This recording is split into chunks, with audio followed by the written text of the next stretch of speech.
Thanks, Amanda, for bringing that to my attention. Welcome everyone to tonight's council meeting. Before the meeting, we'll be having a public forum, and the public forum will be held under the strict guidance of the Council of Codes of Conduct and Code of Meeting Practice. There will be speakers who will have 5 minutes for each position, and they'll be given an opportunity to answer questions at the completion, or questions will be asked at the completion of the presentation.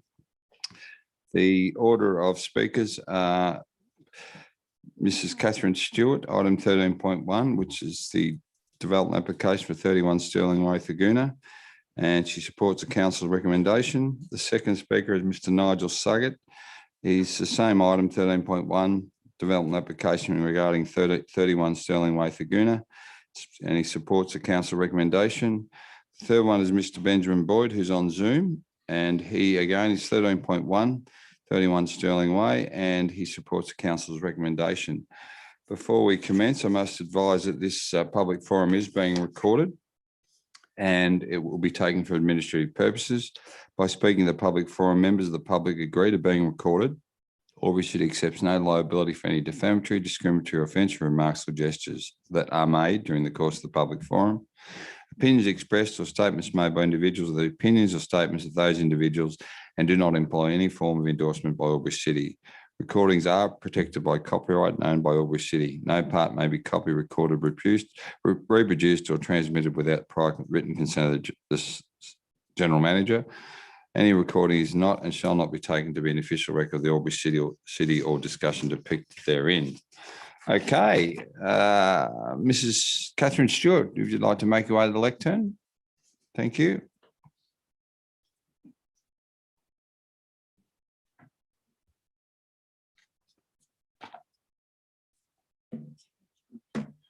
Sorry, I bring my computer and my printers decided to die before I came. Okay. Firstly, I'd like to thank Council for allowing us to speak in relation to this proposed development. As I said, my name is Catherine Stewart. I'm a coordinator of the Luca Views Beaumont Park Community Estate, and I'm also a property owner in that estate. And tonight I'm speaking on behalf of the community. We are also supporting Council Officer's preferred recommendation to refuse the development application for 31 Sterling Way, Thurgoona. On behalf of all the respondents, I'd like to thank council staff for providing a very thorough and detailed assessment and ensuring that all the respondents' issues were addressed by the applicant. One of our major issues raised in the submissions was in relation to the non-compliance with the DCP in relation to the numeral guide in relation to the departure of the variation of the minimum width of the lots. In our submission, we wrote that this was excessive, like over 30%, and it certainly will detract from the established residential area.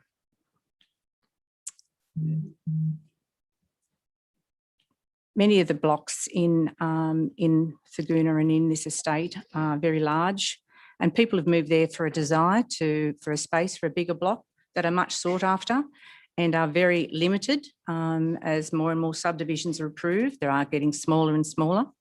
And in recent sales of one of the lots in our estate that was very large, it's almost doubled in price in the 18 months that's been on the market. So there is definitely a need out there, and people are willing to pay for those larger blocks. And consequently, why this block, it's a concern to us to be reduced in size to make 2 smaller lots where there are other 4 residential estates in the Thurgoona area offering lots over $1,000. Over 1,000 square metres. The rapid growth and increased traffic in the area is already impacting on the area. Though many planning applications, a lot of subdivisions and services say that they will not impact on services, but it must in time, this constant re-subdivision of lots will impact on the services, and not only too much as well as the traffic issues that we're already having out there.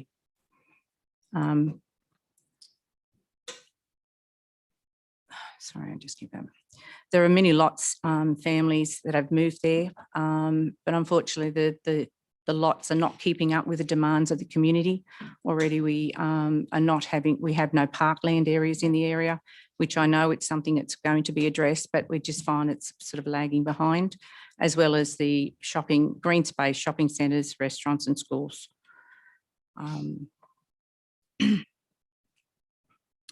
So again, a part of the community, we are supporting council's recommendation to refuse the application on all the items that have been addressed in the report, and we're hoping that council will support that decision.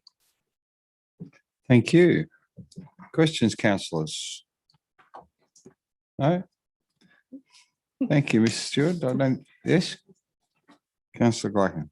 Thank you. Thank you for the presentation. Can I ask you, you made reference to you're speaking on behalf of the community. Yes. Can you confirm who or how many in that specific community you're referring to? Well, the Aluka Views Beaumont Park, it's the estates where this development is proposing. And at the moment, I think we have a Facebook page, and it was established long before I moved to the area. I've only been in the estate a year. And we have approximately 193 residents, and you have to be a resident to join this Facebook community. It's used for lots of purposes, but it's also used for seeking out, communication like this development and other DAs that we've got for council. The one in 46 Tweed Court is a good example. And I've just been nominated by the community to speak on their behalf, only because of my background working with development. So that's why I'm here, and I was approached to help with the assistance of preparing the petition and submissions for this proposal. Okay, and just to confirm that the people who are users of that group, the 197 or whatever, yes, they were aware that you were coming tonight, so it's on that platform indicating you're coming tonight to speak on their behalf. Well, they were all sent the email wanting to speak, and they all know that I'm the coordinator. Okay, yes. Thank you very much. You're welcome. Thank you, Mr. Stewart. Thank you. Okay. Mr. Nigel Suggett, supporting the council recommendation on 31 Sterling Way, Thaguna.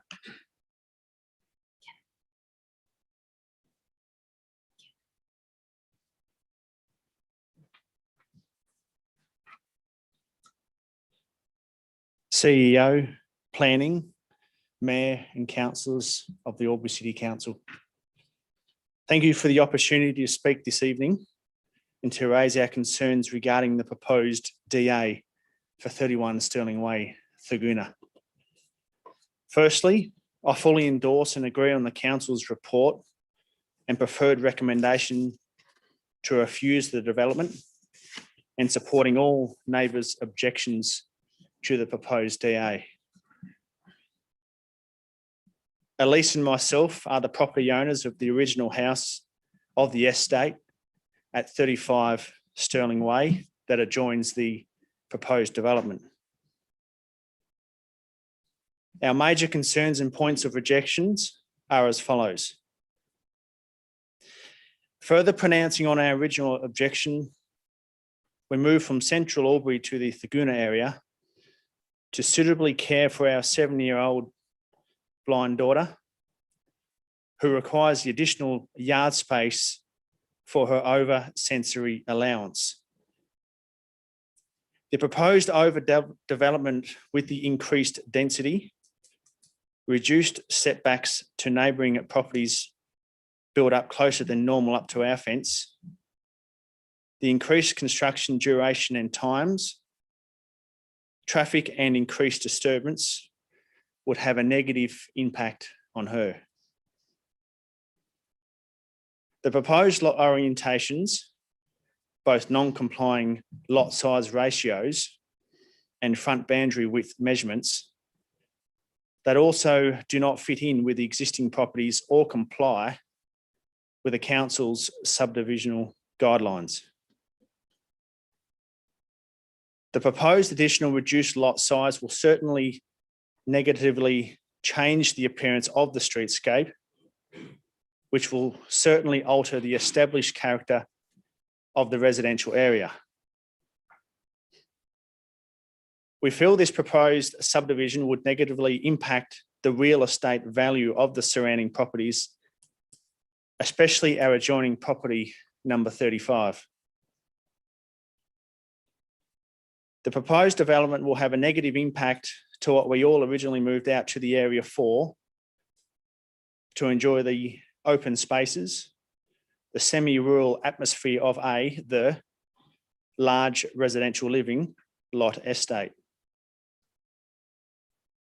Number 31 Sterling Way should remain as one large residential living lot, consistent with the adjoining neighbouring properties, buildings, and lot sizes.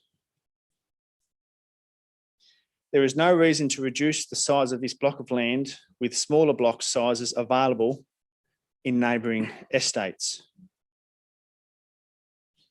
The proposed DA is a poor and inappropriate use of this block of land. As a neighbour and resident, we opposed to this DA. Thank you. Thank you, Mr. So. Questions, councillors? Councillor Thurley. I just have one question. Are you to the east or west of this block? We are to the west. Thank you. We're situated on the east of the proposed DA. Okay. Any other questions, councillors? Mr. Suggett, in relation to the development, do you say you own the original home that was on the lot before it was developed? Is that correct? On that land before it was developed? Is that what you said before? We own the number 35, which is one of the original houses of that estate. Oh, okay. I get your point. Okay. Thank you. No worries. No further questions. Thanks, councillors. Thanks, Mr. Suggett. Okay, we're up to Benjamin Boyd. Mr. Boyd, you're on Zoom. You have the floor, Mr. Boyd. Thank you. First of all, thank you all so much for taking the time to allow me to speak this evening. As you're aware, we're here to express our opposition to the proposed subdivision of 31 Sterling Way. We live on the other side of the proposed subdivision at 27 Sterling Way. 5 years ago, as we sat in our small house on approximately 500 square metres of land, we made the decision to move to Albury, the hometown of my wife, Simone. The move was made for many reasons, but the main one was to free ourselves from the burden of city living and give us and our young family plenty of space and fresh air. We were fortunate enough to secure our beautiful block on Sterling Way in the emerging suburb of Thaguna. We jumped at this opportunity as blocks of this size are not the norm this close to town. We were pleasantly surprised to note that almost every other block on the street, particularly on our side, were of a similar size and layout. This was the perfect lifestyle choice for us, and it turned out we were not alone. The street is full of young families who have made the move to this wonderful street to enjoy that rural feel while still being only 10 minutes out of town. Almost everything is perfect in our street except for the vacant block, 31 Sterling Way. Ourselves and our surrounding neighbours, for that matter, love our houses and our lifestyle. We've all been waiting for the final piece of that puzzle, being a family to move next door and build a stylish house with plenty of room for their children and or grandchildren to run around and enjoy themselves. We have been in our house for almost 4 years, and instead of a stylish house appearing next door, we've had to deal with a weed infested block that is an eyesore for the entire street. You can imagine our disappointment when a proposal for a rather unusual subdivision arrived in our mailbox. The fact that someone would have the opportunity to secure such a prestigious block and then carve it into 2 narrow slivers was somewhat baffling to us. There are so many other developments happening around this great suburb, so the opportunity to find a block of this size is not a difficult option. In my humble opinion, the only possible agenda for wanting to make a subdivision of this type is to make a little bit of extra cash. It goes against the area, style of the street, and to quote the great Dennis Denuto, the vibe. We've met the current owners of the block and would have no issues living next door to them, as they appear to be easygoing people, but we would kindly like to ask them to reconsider the subdivision and utilise all of the land to build their dream home. There are too many what ifs with the proposal of this subdivision. What if the new owners build on one side and leave the other side vacant for another 5 to 10 years? What if after this 5 to 10 years, a proposal for a 2-story home is given the green light? What if the second lot is used to build a group of townhouses to rent out? We don't know the answers to these questions, and to be fair, we don't believe the current owners do either. If they don't want to have all this land, I'm sure there is no sort of shortage of Albury families who would give their left leg to have a block of this size, so close to town to share with their friends and family.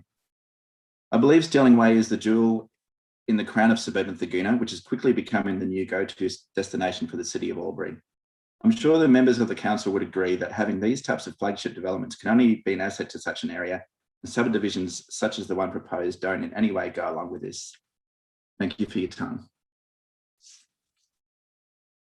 Thanks, Mr. Boyd. Questions, councillors? No? Thanks, Mr. Boyd. Thanks for your Councillor Vanderman. Yeah, question to the staff. In this development application, there's no reference to what's going to be put on the block of land. To keep getting comments about 2-story developments, etc., but there's no proposal at this stage for any building on those subdivided lots. And thank you for the question for you, Mr. Mayor. No, there's no indication at this stage. There was an email that I did circulate the councillors earlier, which indicated how the owner, pardon me, would like to develop their side of the block of the land, but there's no formal application in for anything other than the 2-lot subdivision. Okay, thank you. Councillor Glickin. Thank you to the most relevant member of staff. There was reference made in the presentation just now to the two long slithers of land, which is the reason as to why the frontage is less than required, and the deviation is, from memory, about 35%. Would it be possible or permissible for the owner of the land to divide the block across the land as opposed to along the land to make 2 square blocks, noting that there would need to be vehicular access provided to the rear block? Would that be permissible? And thank you for the question. And for you, Mr. Mayor, there'll be a couple of things to consider in that respect. One of them is both the blocks would still be over 1,500 square metres, so the width of the blocks would still be a relevant consideration. But when it comes to battle axe blocks, we don't consider the axe handle to be the width for the block, because obviously it's substantially less. Normally you'd be somewhere around the 3.5 to 5 metres in width. The other bit would be that our development control plan does discourage battle axe blocks in what we call greenfield environments. And whilst this area, Thaguna, is, pardon me, still is developing, it's still what we would be calling greenfield. It's fairly recent subdivision. So battle axe blocks do have their place, especially in inner city environments where you're looking at taking greater usage. They do have disadvantages of lesser impacts upon the streetscape, more fencing, etc., with your driveways down, and that's why our DCP generally encourages them in newer developed areas, unless there's good reasons to have them in individual circumstances. Okay, but in essence, permissible. Will be permissible to lodge, and then we'll do an assessment same as this. Thank you. Councillor Vanderman, a follow-up? Not a follow-up as such, but it's curious to note that numbers 10 and 12 Stirling Way, in fact, one of the blocks is not as wide as one of the proposed blocks on this new subdivision. What's the, how did they get through the whole development application process in terms of their width? They both would be roughly the same area still, about 1,500 square metres, but they appear to be as narrow as the proposed for this particular DA application. Yep, and thank you for the question, Mr. Mann. So the 2 blocks on the southern side of Stirling Way, so there was 2 differences. One is they are under 1,500 square metres. They're just over 1,200 square metres each. Right. So for blocks that are between 650 and 1,200 square metres, we only require a 20-metre width. So the 30-metre width is for blocks that are 1,500 to 2,500 square metres. So there is a difference.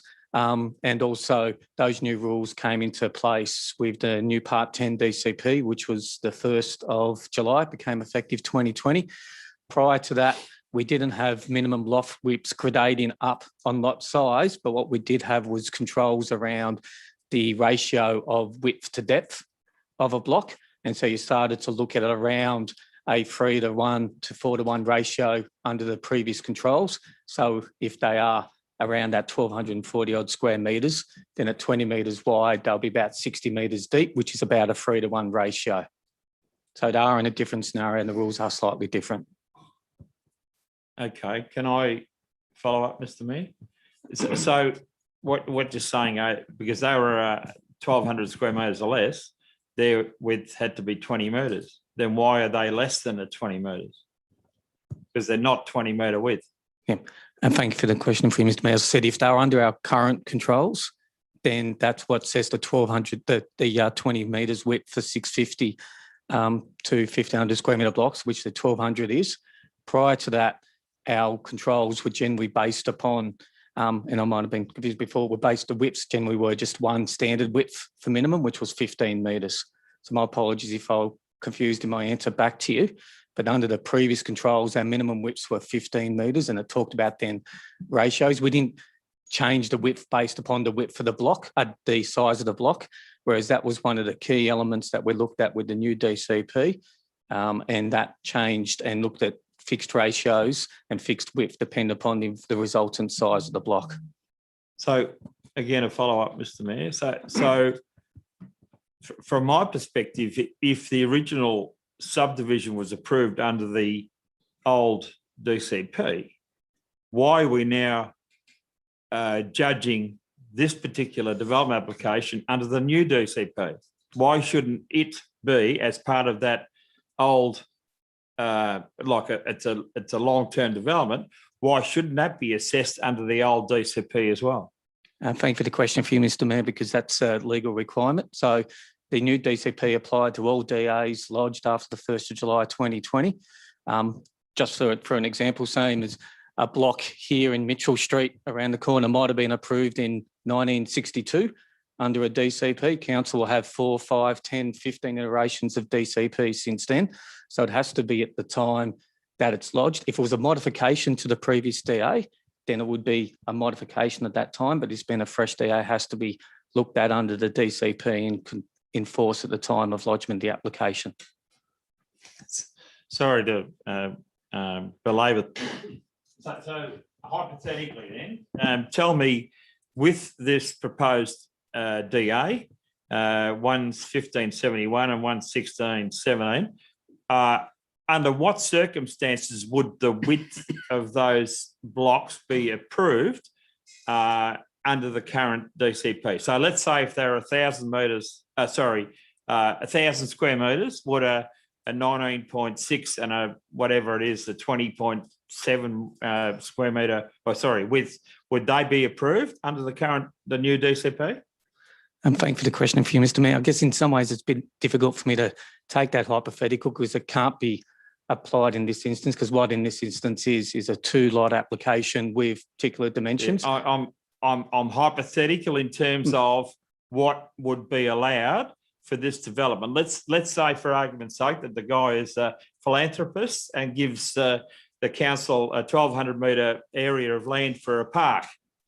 So that the area that's left is 2,400 square metres, and he wants to create 2 blocks that are 20 metres wide. Would that be allowed under our current DCP? Well, if that's the case, if they're less than 1,520 metres wide, they would meet our DCP, and they wouldn't be asking for a variation from 30 metres to 20 metres if that was the case. Thank you. Now you've answered my question. Thanks, Mr. Christie, and thanks, Mr. Boyd. That concludes the public forum. No, there's withdrawn. The 4th person has withdrawn. Okay, so let's get on to the council meeting. Can we all stand for the opening prayer and acknowledgement? Thanks. Lord, we ask that you guide us in our decision making, protect us in the community we serve from all that is evil, and strengthen our unity and welfare of the city. Amen. We'd like to acknowledge the Wiradjuri people as the traditional custodians of the land that we meet upon today, and pay my respects to the elders past, present and future, for they hold the memories, culture, tradition and hopes of Aboriginal and Torres Strait Islander people that contribute to our community. Thank you.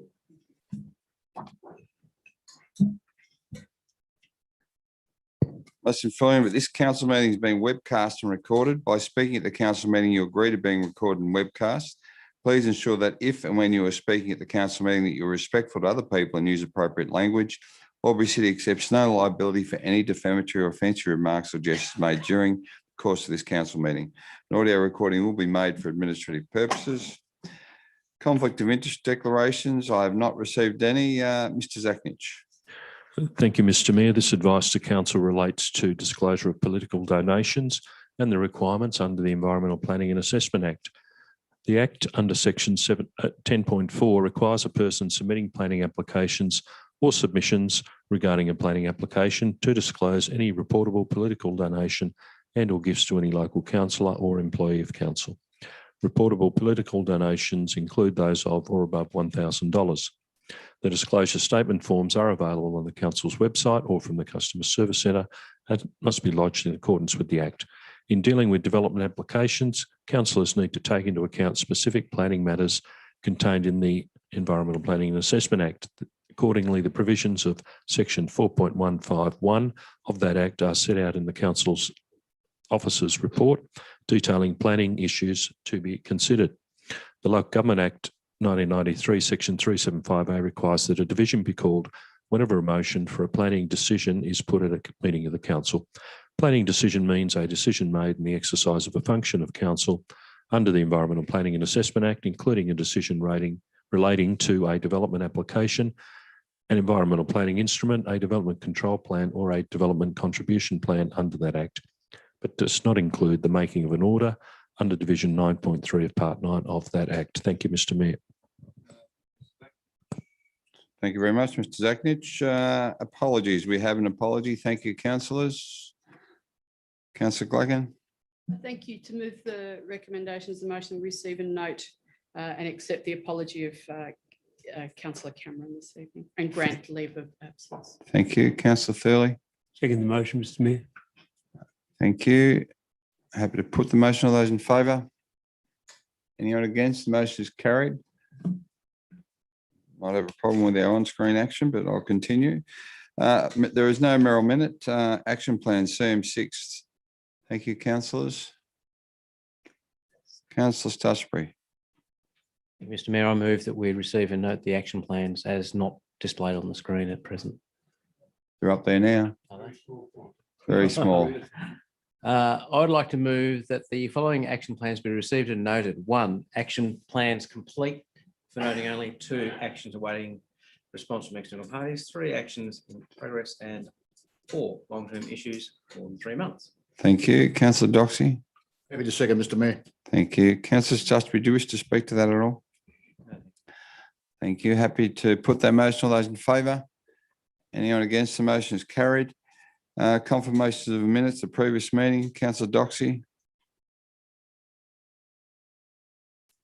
Second, Mr. Mayor. Thank you, Mr. Mayor. I move the following recommendation: the minutes of the council meeting held on Monday, 26 April 2021 at 6:19 p.m. be confirmed. Thank you. Councillor Vanderman. Happy to second, Mr. Mayor. Thank you. Councillor Doxey, do you wish to speak to that at all? No, thank you. There being no question or debate, I'm happy to put the motion. All those in favour? Anyone against? The motion is carried. Reports of minutes, committees and working parties. Thank you, Councillor Stutchbury.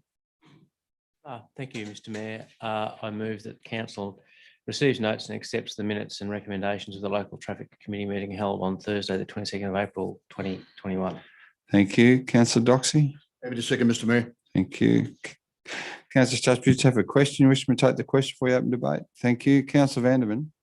Thank you, Mr. Mayor, through to either the representatives on the local traffic committee or staff. I noticed with one of the proposals that we're going to have a 10km/h speed limit in the Monument Hill area.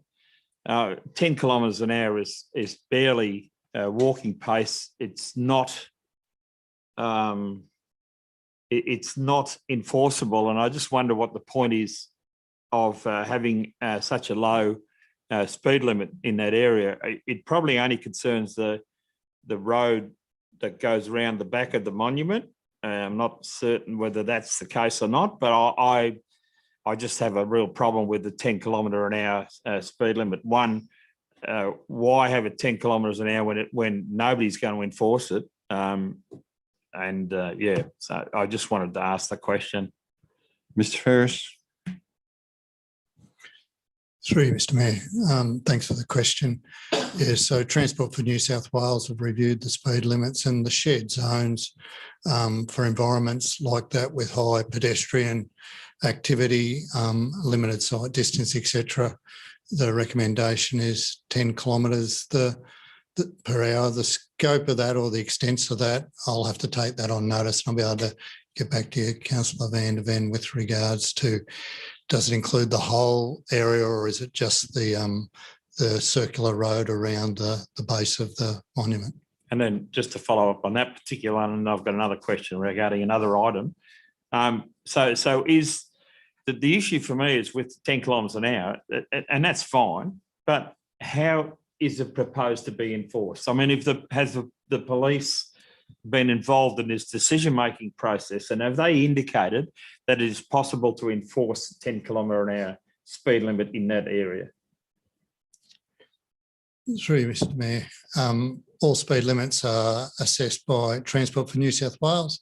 The 10 kilometres, it may be difficult to enforce, but if people abide by that, we certainly will have a lot safer environment there than having a higher speed limit there and allowing people to go faster. So yes, appreciate that a 10 kilometre speed zone will be hard to enforce, but it's all about pedestrian safety at this stage. Okay.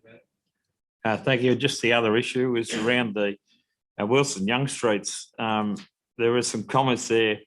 U-turns at this intersection has been an ongoing concern for many years, and Councillor Stusbury commented that the increased traffic around the Harris Farm markets appears to be a large number of vehicles performing illegal U-turns.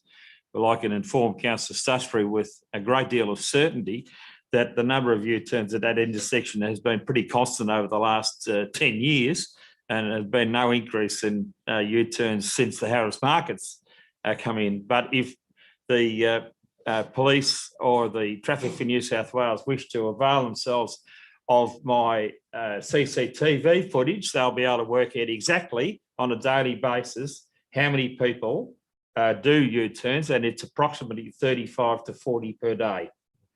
At that intersection, I have offered the police many times to buy the franchise for that particular infringement for that area. I'd make a lot of money, but nobody seems to want to do anything about it. I don't know why they need to go back and work out how many people are doing this, because I've got the CCTV footage stored on my computer that shows you how many are done. Happy to talk to them and show them that CCTV footage to get this underway to stop the U-turns at that intersection. The most annoying part about it is that when you're turning left into Young Street from Wilson Street and somebody's doing a U-turn, they actually toot you because you're not giving them right of way. So it's a real problem in that area, and I support the what they're trying to do, but really, do we have to go through this traffic count and study again when it's been there for 10 years, for goodness sake? Thanks, Mr. Mayor. Thank you. Councillor Doxey, do you have a question or do you speak for this motion? Question to speak in support of. Yep. Because it probably fits better that way, Mr. Mayor. Mm-hmm.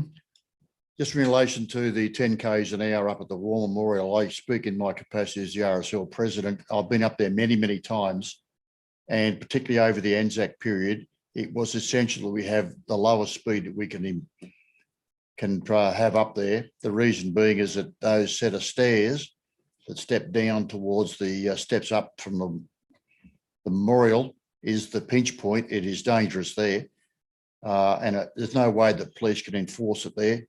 But it is common sense. We say 10, they'll do 20. If we say 20, they'll do 30. I'll just leave it at that if I can, Mr. Mayor. Thank you. Councillor Doxey, just a question of the chair of this committee in relation to following on from the theme of these U-turns.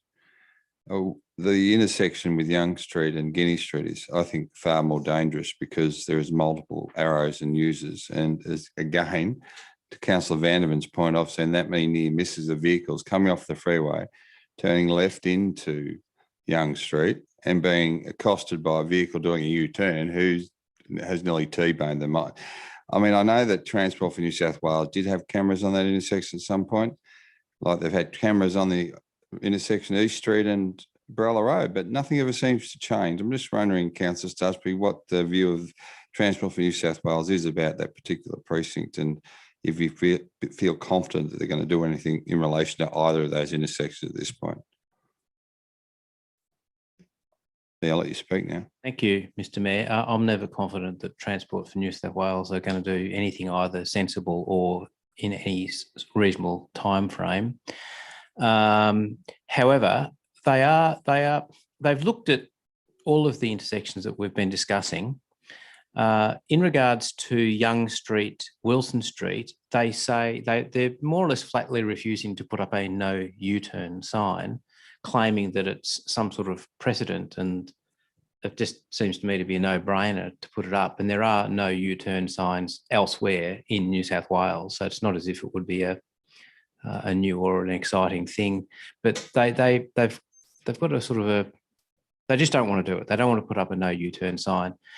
The intersection of Guinea and Young, that was in fact assessed by Transport for New South Wales and we discussed it at the meeting. And from memory, Mr. Ferris might be able to confirm this for me, but from memory, they pronounced that intersection satisfactory.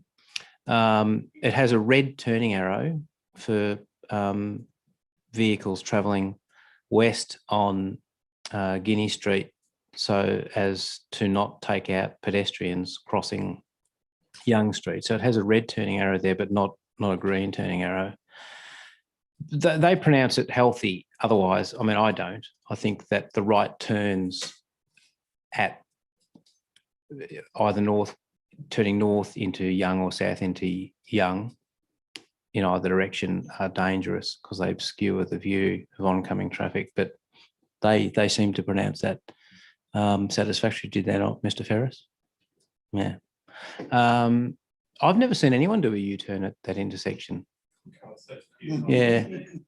They get the green arrow. They get the green arrow there, and they get the green arrow on the left turn as well. So they both turn at the same time. No, got you. You mean the U-turn from Young Street? Young Street. Yeah, no, I've seen into Young Street at Guinea. Yeah, they get the corresponding green arrow, and they seem to all want to go do the U-turn. But you know, I don't think it's not just the shape of Harris Farms. It's Bunnings. It was everything that was there before it. They've assessed that intersection. They've said that it's safe or satisfactory. I can't remember the exact terminology. The other intersection that they spoke of specifically was the roundabout at East Street and Riverina Highway, which they said was one of the worst cases of dodging cars they've seen in a long time. And I have to agree. They said there's a very few pedestrians at that roundabout. Presumably they've all been scared off by the behaviour of the traffic. So I think they might actually do something about that roundabout, but they didn't actually say what. But they've got the film, not your film, Hank. They've got their own film. Yeah, I saw the cameras there recently. Mr. Minhan also indicated that they'd done some studies on the traffic lights sequencing and signals around Albury, and that seems to be positive. Is it the tenor from the minutes, or? When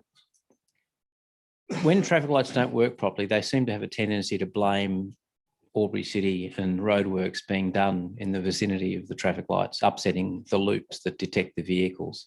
But to me, many of the traffic lights, the issues aren't the loops. The issues are either there's a traffic light there full stop, or just that the timing and the sequencing is wrong. They are looking at them, but they're not doing an amazing amount of actual activity, but they are looking. I saw in the minutes, I acknowledged that there were sequences that were out of whack in terms of times and other things. Councillor Vanderman's mentioned Wilson and David Street on a number of occasions, and has that resolved itself, Councillor Vanderman? No. Okay. All right. On that note, I'll put the motion. All those in favour? Anyone against? The motion is carried. Thank you. We're up to no documents for sealing. CM 13.1 development application 10.20.38.019.131 Sterling Way, Thaguna. Councillor Con. Thank you, Mr. Mayor. I move that Council A receives the contents of this report and B refuses the development application 10.2020.38.019.1 for a 2-lot Torrens title subdivision at 31 Sterling Way, Thaguna, described as lot 203 on DP 1206655 for the following reasons. 1, the development is not consistent with the existing characters outlined in Part 10, Division B, Objective D of Albury DCP 2010, and therefore is contrary to the provisions of Section 4.151A3 of the Environmental Planning and Assessment Act 1979. 2, the development is not consistent with the lot width requirements as outlined in Part 10, Division B, Chapter 2A1 of Albury DCP 2010, does not satisfy the associated performance criteria and therefore is contrary to the provisions of Section 4.151A3 of the Environmental Planning and Assessment Act 1979. And 3, the development will have an unacceptable impact on the locality in terms of impact to established character of Sterling Way and is therefore contrary to the provisions of Section 4.151B of the Environmental Planning and Assessment Act 1979. Thank you. Councillor Thurley. I second the motion, Mr. Mayor. Thank you. Councillor Con, do you wish to speak to that? Thank you, Mr. Mayor. To me, this is a pretty straightforward decision. And to me, it's really based around the variation from the DCP. We adopted a new DCP in 2019 that came into force in 2020. And we did that for a number of reasons. Some things that I was really passionate about, minimum lot width was not one of them, but that was one of the rules that we brought in. And it was really about bringing, future subdivisions up to best practice standards to create livable neighbourhoods and livable communities.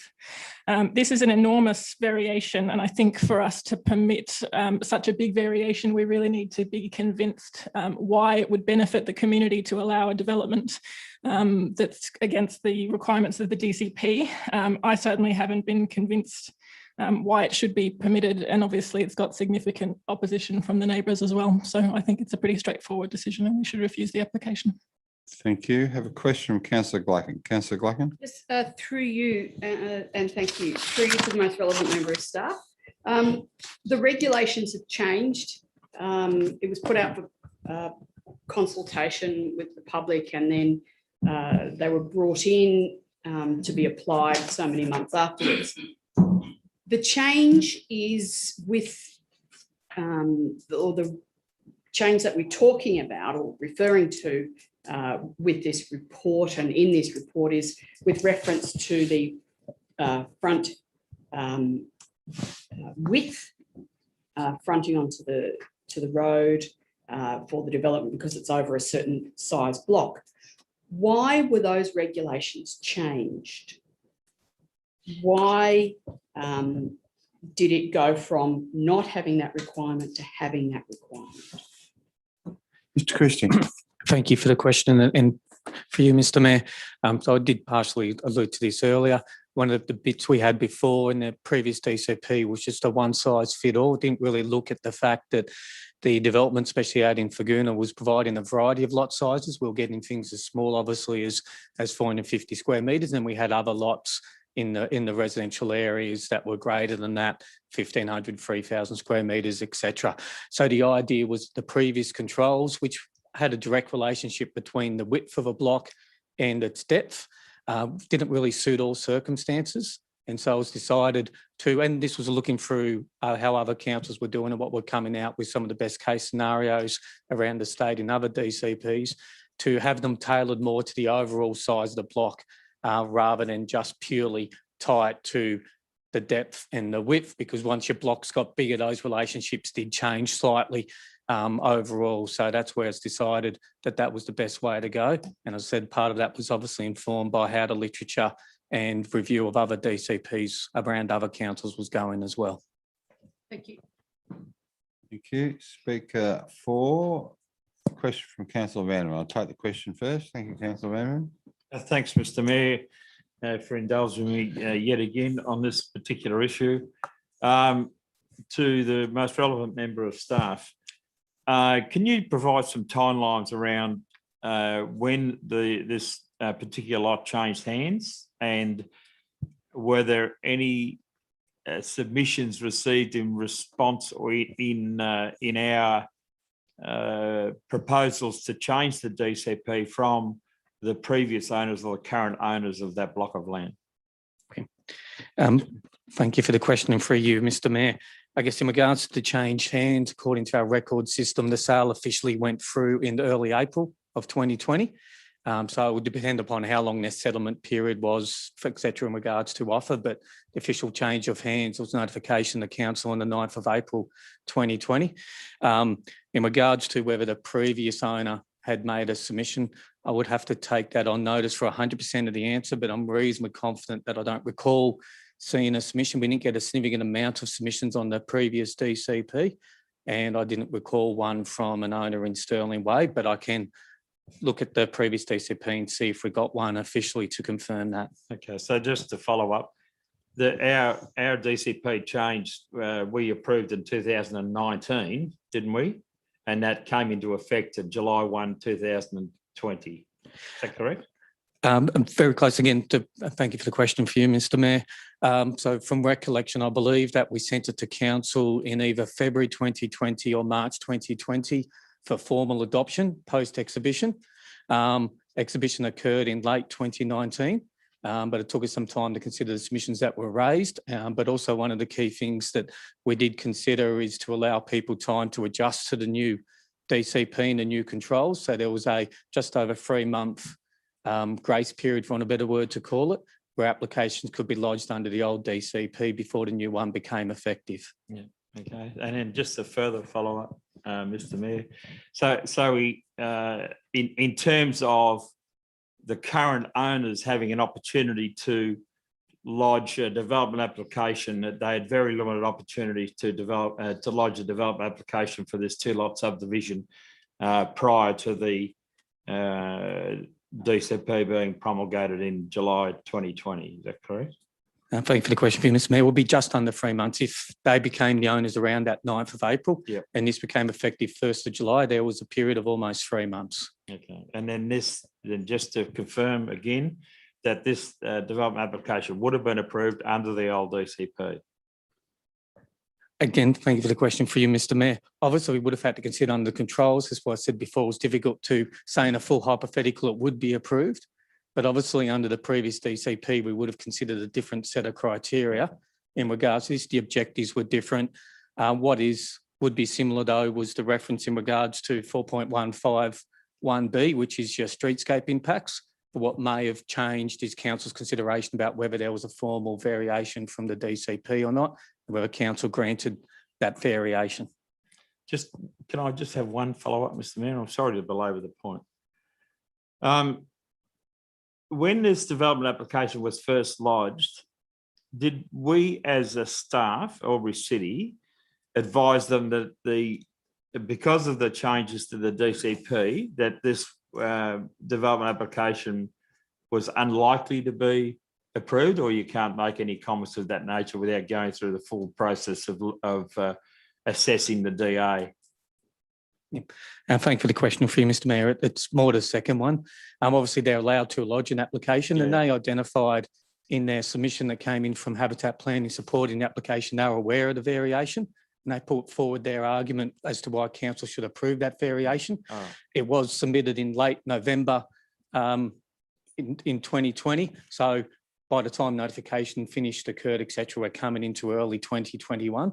But no, not at the point of lodgement. We don't advise someone whether we would support it or not. Sometimes in pre-lodgements, we may give that advice. But as I said, pre-lodgement in this case was under the previous DCP, as I indicated, they had pre-lodgement prior to purchasing, so prior to the 9th of April. Thanks, Mr. Mayor. Thanks for the indulgence. Thank you. Councillor Thurley, you're speaking for the... Yes, I am, Mr. Mayor. Basically, Councillor Con in her opening has talked about this development, and point 3 on the board there, to me, is a critical point. This is not the first time we've had an application in Thurgoona, in generally speaking, in this area, of people buying a lot and then attempting to subdivide it. And point 3 there says it will have an unacceptable impact on the locality. And I agree with that. If you drive along Stirling Way, what you see is large width blocks and houses placed on those. this block would look totally out of character if it were divided in two. So it just does not fit the character. And the other point, though, if you look at something we received, which was a potential plan of a house to be built on one of these blocks, it's an appalling orientation. The long axis of the house faces north-south, so the ability for any solar panels will be extremely minimal, and it will be subject to both eastern and western sun in the morning and the afternoon. Not a good orientation. So Stirling Way, as it presently is, with a broad frontage, gives a great opportunity for houses to be developed, to be solar passive, to have solar panels. And this is, to me, not a good subdivision for many, many reasons. And so I will support the refusal. Thank you. Any other questions or debate? Just one question to follow on from Councillor Vanderman, and not labouring on the point. The people that purchased this lot purchased and finalised the purchase in April, is that right? Is that what you're saying? According to our records, we got notification from Land Titles Office of the change of ownership dated the 9th of April. And at some point they came in before the purchase and spoke to staff at council? That's what they've indicated, yes. But we've got no evidence or any... The staff member who spoke, yes, he definitely did speak to him. We couldn't recall a precise date, other than it would have been most likely in late February or early March, because the fact it was pre-COVID when most of the staff had returned out of the office in late March under the public health orders. So the DCP changed in mid-year, June or July, was it? 1st of July it became effective. It came to council at the end of March, from my recollection, to the council meeting, because it was around a 3-month leading period. It might have been early March, but around then. So they were told prior, at this alleged meeting, they were told prior to purchasing the block that we would allow this subdivision to go ahead, but the DCP in July changed that. Is that the way I'm hearing it?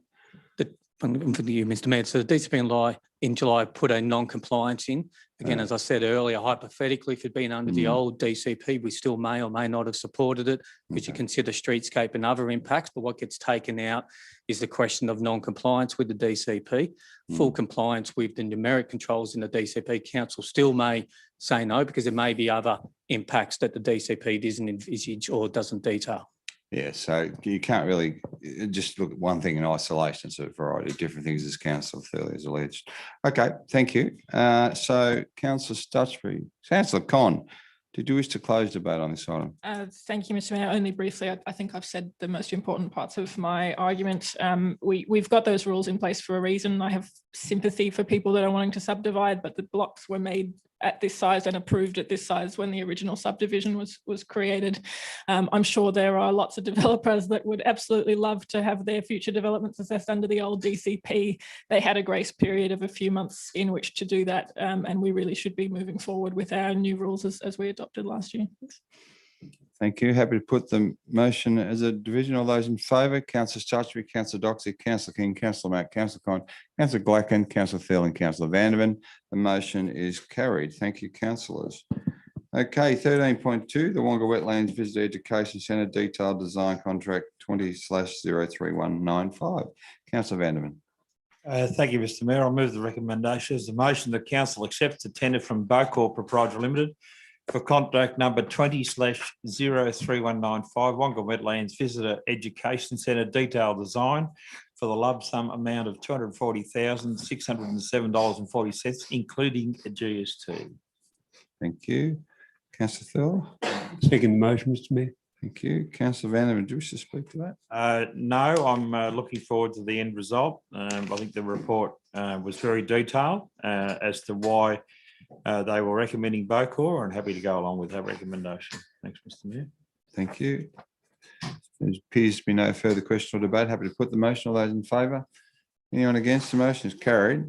13.3, security screening point expansion contract. Thank you.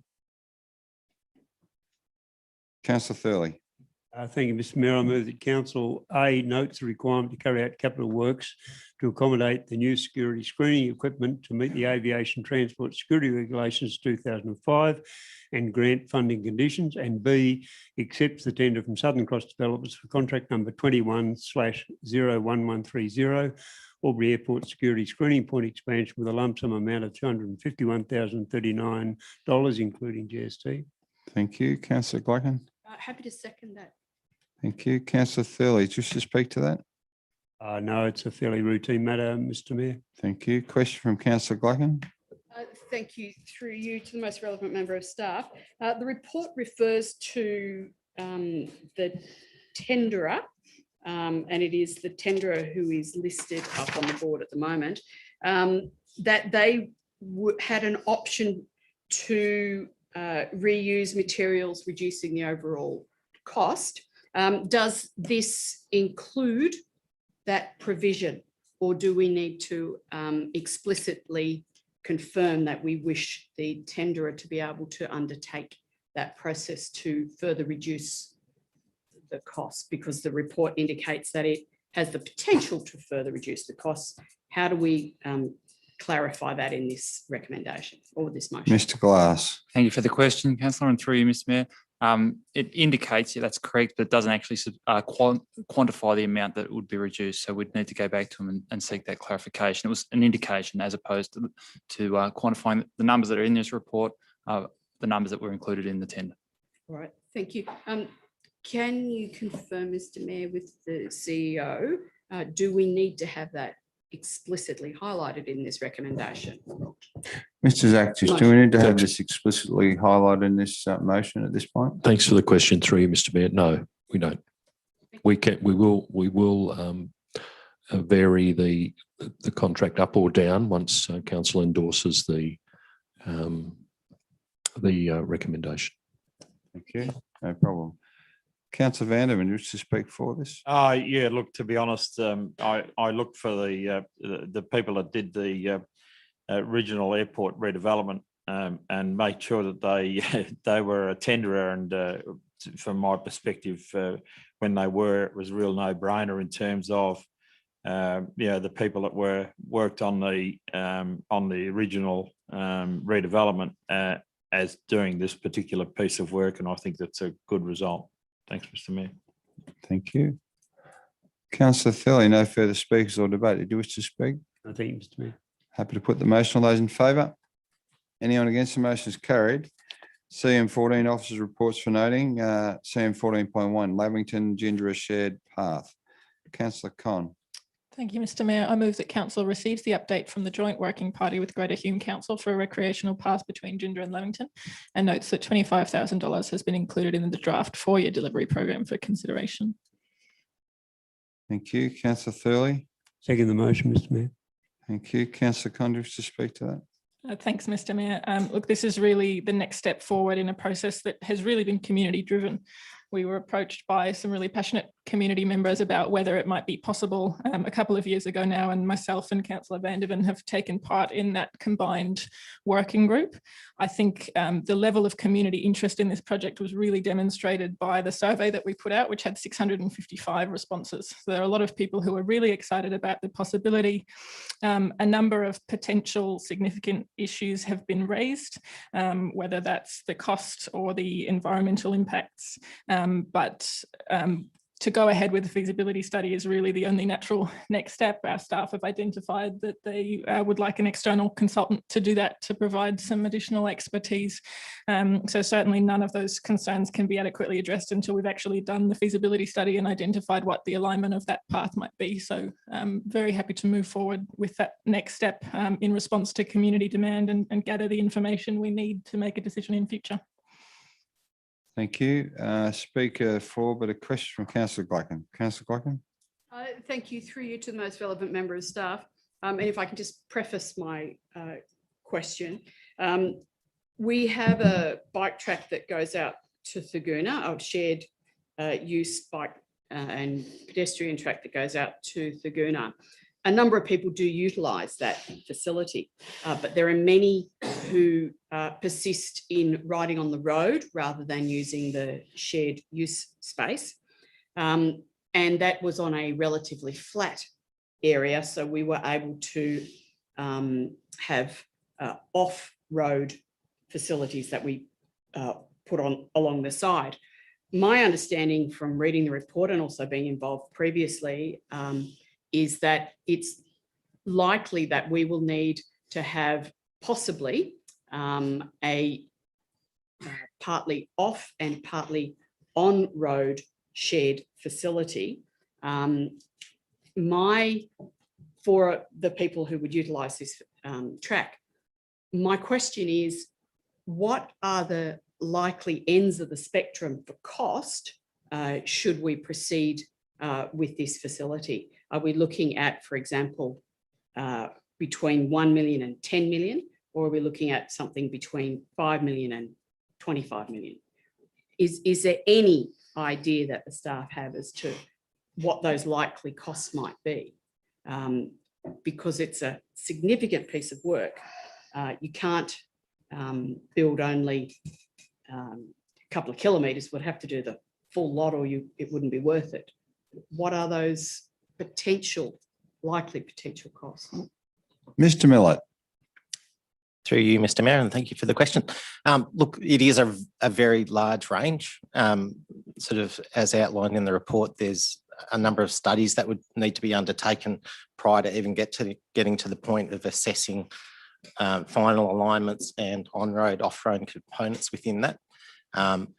What may be identified within that is different construction techniques that would range in complexity as well, but you'd certainly be looking at in the multi-million dollars worth of works. And the point of the feasibility study is to get to a point where we understand the project, and then we'd be looking for external funding for that. Okay, thank you.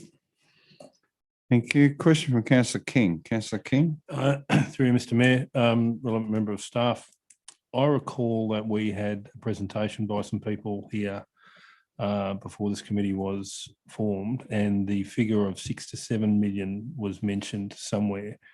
Do you recall that amount? Through you, Mr. Mayor, and thank you for the question, Councillor King or Murray. Look, I can't recall the exact figure, but look, it certainly is multi-millions that we're talking about. As I described, the actual construction methods and the alignment will govern the amount of money that needs to go in this at the end of the day. Thank you. Councillor Vander, speaking for. To basically concur with Councillor Con on this particular project, one of the things that was completely obvious once we'd had a couple of meetings with staff was the amount of environmental area that was going to be needed to run an off-road path. From my perspective, it was always going to be problematic. Well, we just don't have any idea on what our final costs would be. So I think, as with all of these projects, we really need to spend a bit of money to find out what the quantum of what we would be looking for to create this path would be before we progress any further. Thank you. Speaker against, Councillor King. Thank you, Mr. Mayor. I'm speaking against this. Look, those figures of multi-million dollars to spend on a bike path when the report says that a high proportion of the people would use it once a year, and that was the highest amount. And then the next one was monthly. We had a significant amount of 90% of people from Gindra writing in, but almost zero from Holbrook or Culcan or anywhere else in Greater Hume. I think that the report was pretty clear when it used words such as significant roadside environmental areas, which highlighted the difficulty we're going to face in actually building this and knocking down a lot of trees and ripping up a lot of areas that might have the Sloane's froglet or something in there. So I cannot see one net benefit for the residents of the City of Albury. I think it's a costly waste of money. I think the graphs and the stats show that it'd be poorly utilised, and certainly some of the feedback from the people who made the comments on the have you say were waste of money, poor utilisation, environmental issues. And I was also noted that a lot of the community input came from places such as Rockingham, Western Australia, Wagga, Queenscliff, Coffs Harbour, Queanbeyan, Mildura, Fairfield, Wollongong and East Gippsland.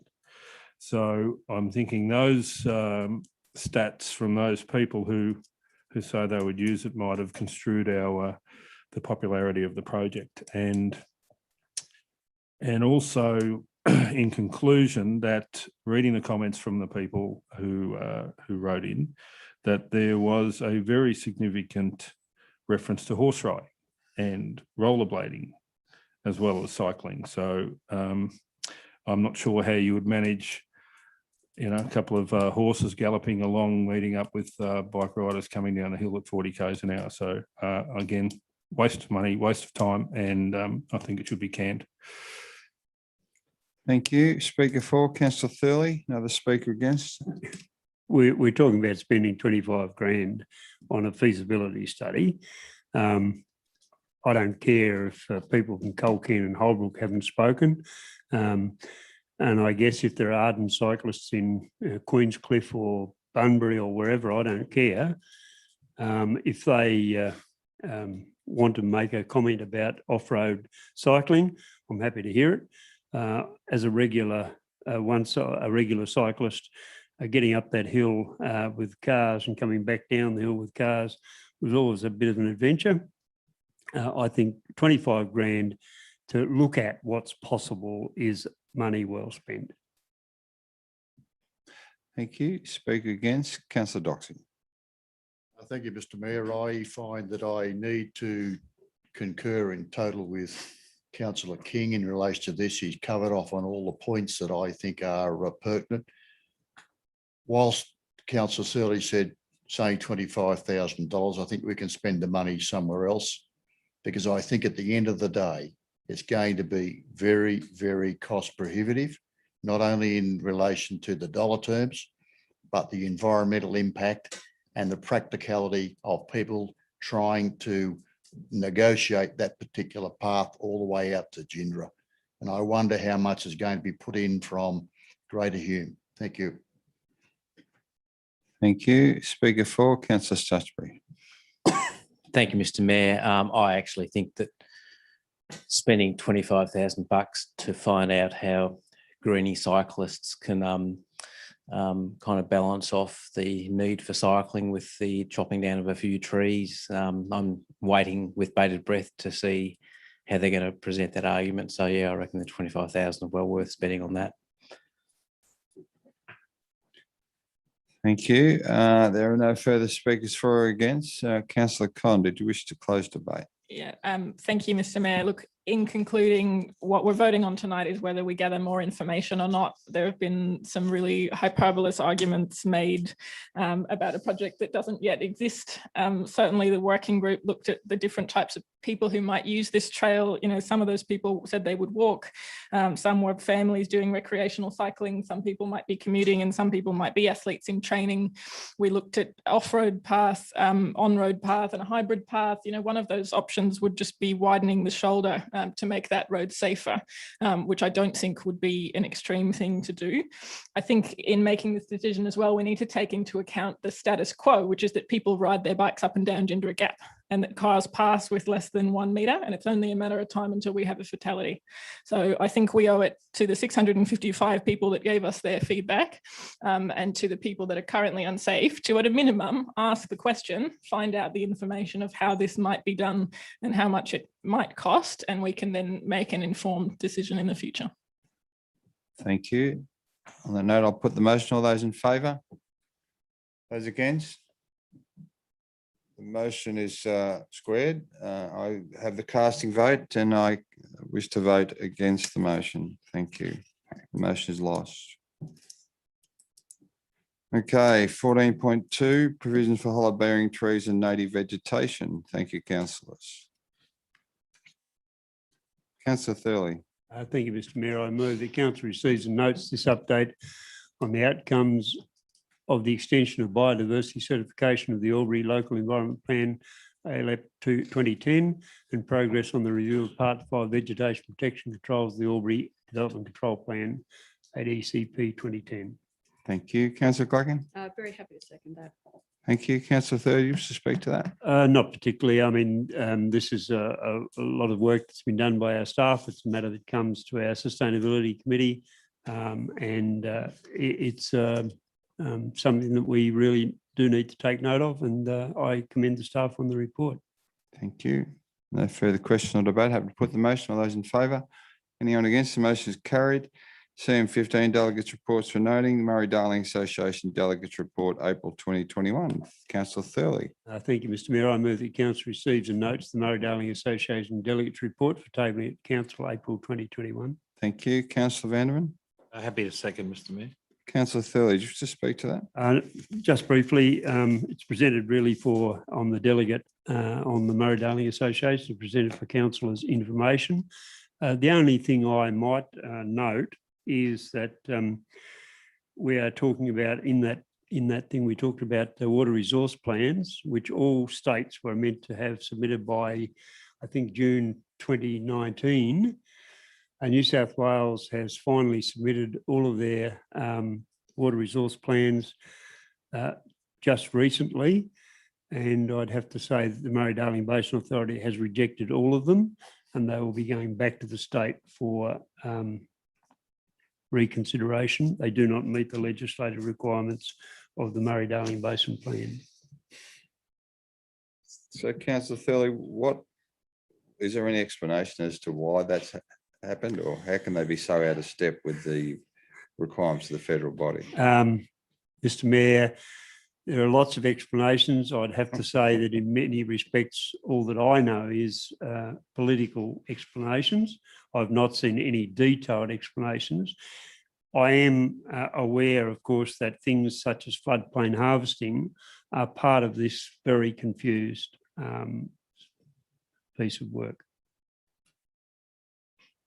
So what you're suggesting, the floodplain harvesting is skewing the responses and probably changing the outline? It's certainly causing a great deal of confusion. There's historical aspects of floodplain harvesting, and the New South Wales government is trying to regulate floodplain harvesting, but they had a motion that went to the upper house, which was refused.